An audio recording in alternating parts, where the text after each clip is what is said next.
Okay, if you haven't seen Get Out, I'm gonna need you to leave your house, go find your nearest movie theater, and go see it. That's it. Point blank, period.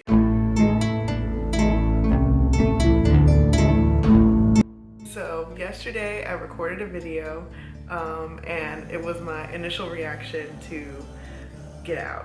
And let me tell you, if you see the video clip, I was bug-eyed, I was afraid, there was a lot of things, okay? And the review is not together. So because I told people that, hey, I'm posting a review about Get Out so you guys can go see it, I decided to redo it. So here's my review and analysis of Get Out. I'm gonna do the like initial review first, and then later I'm gonna do like more of a analysis critique of the whole thing. So there's not gonna be too many spoilers in that second part, so you can stay and watch the whole thing, or you can stop midway through and I'll let you guys know when I'm about to do the critique. So when you go see this movie, it's gonna be different. If you are what I would consider a white ally for the black community, or you're an ally to the black community at all, you need to go see this with a woke black friend.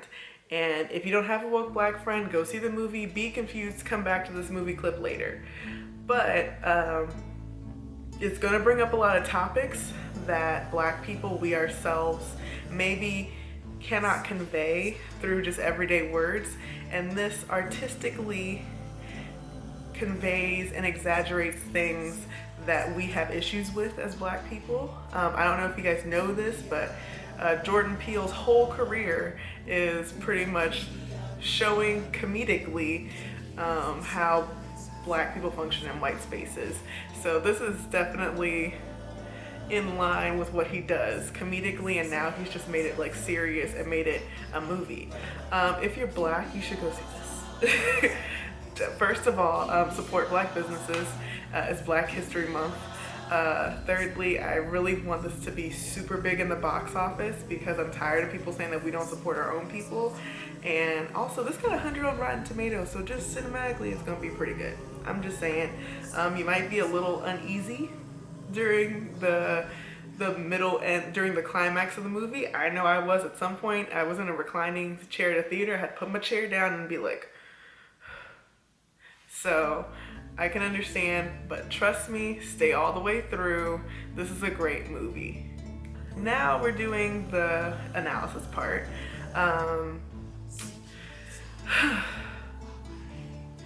This film brings up a lot of things, and one of the things that it really goes on is microaggressions and appropriation. So this film builds, it builds up. If you've seen the trailer, you see how she's like, what am I supposed to tell them? My boyfriend is black and stuff like that. That happens throughout the movie. So it starts off with her being like, oh, what should I tell them? My boyfriend is black. Oh my God, stop being so silly. Then the police officer stopping them and asking him for his ID even though he wasn't driving. And she's like, stop it. I'm not gonna let them mess with my man. Okay? That's a microaggression. I don't know if white women know this, that is a thing. Then before they even meet the parents, she's like, my dad would have voted for Obama a third time. Black people don't want to hear that. White allies, we don't want to hear that. That doesn't make you more black to have wanted to vote for Obama a third time. Hell, I'm pretty sure right now everybody would have voted for Obama a third time, unless you're tripping. Then they get to the house. The dad is like, hey, how long has this thing been going on? And just getting really obnoxious. I would have voted for Obama a third time. You know, it's really nice what your people did, blah, blah, blah, blah, blah. Hey, look. Because they have, obviously, even in the trailer, they have a black maid and a black groundskeeper. And he's like, I know what you're thinking. We have white people, we're white people with black people serving us. Yeah, it looks a little weird, I know. Then, the brother comes home and he just amps everything up. He's like, you know, black people, they're like so muscular and physical, you know, I want to see how physical you are. And for black people in white spaces, that happens a lot. Like, people wanted to see how I could rap, how I could dance. It's really weird. Then they go to a party and everybody's like, black is the new cool. Oh, he's so sexy. Oh my God, let me touch his arm. All this kind of stuff. This happens to us in one way or another. Oh my gosh, your teeth are so white. Wow, your hair is so big. Oh my gosh, your butt, it's so amazing. Wow, you just go to the gym a few times a week and you're that muscular? Black people are just, they're just so amazing. That happens to us. And he showcases in the film, and it all leads up to all of these people wanted to steal black people's bodies. I thought they were maids. I thought they were hypnotized. I was wrong. They're trying to steal the main character's brain. Now, I didn't tell you everything just now because there's stuff that happens, okay? There's stuff that happens after this, but I wanted to get the disturbing part out of the way just in case you were disturbed by that kind of thing. The white people pretty much find long story short, skipping a lot of important things, they end up auctioning off Chris's everything, and what they do is they take out his mind. And when it comes to appropriation, that is how appropriation feels. It's like you want everything black, but actual black people. You want to catch me outside, how about that? You want to sit there and do all these different challenges. You know, you want to rap, you want to be Iggy Azalea, you want to be tan, and you want to get a tanning cream that makes you as dark as me. You want my weaves, you want my bamboo earrings, you want to be Kylie Jenner and Kylie Jenner and wear gold teeth. You want us, but you don't want us. That's what this whole movie is. Literally taking appropriation and bam. All the stuff that you thought was okay to say to black people, those little tiny comments here and there all lead up to appropriation.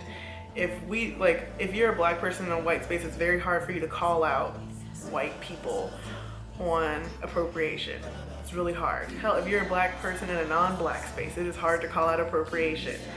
And when we don't call out appropriation and we sit there and we let stuff slide, we let those little comments like, oh my gosh, you're so cool for a black person slide, it turns into what we saw. It turns into them appropriating and taking blackness without black. That's the whole thing.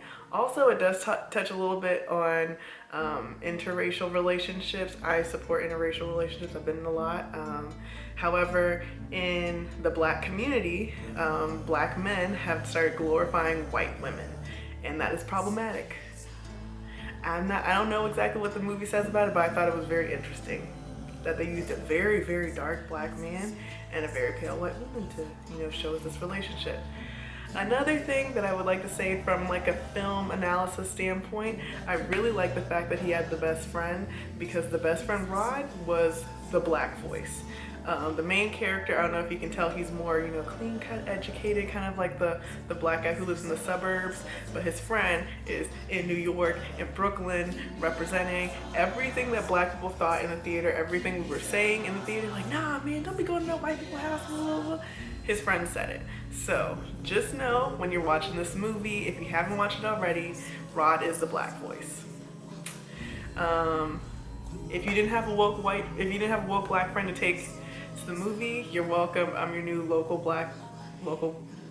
woke black friend. Ask me questions. Let me know what you think. Yeah, I know a lot of people didn't understand this. A lot of people are saying the film is anti-white. Sorry, not sorry. Goodbye.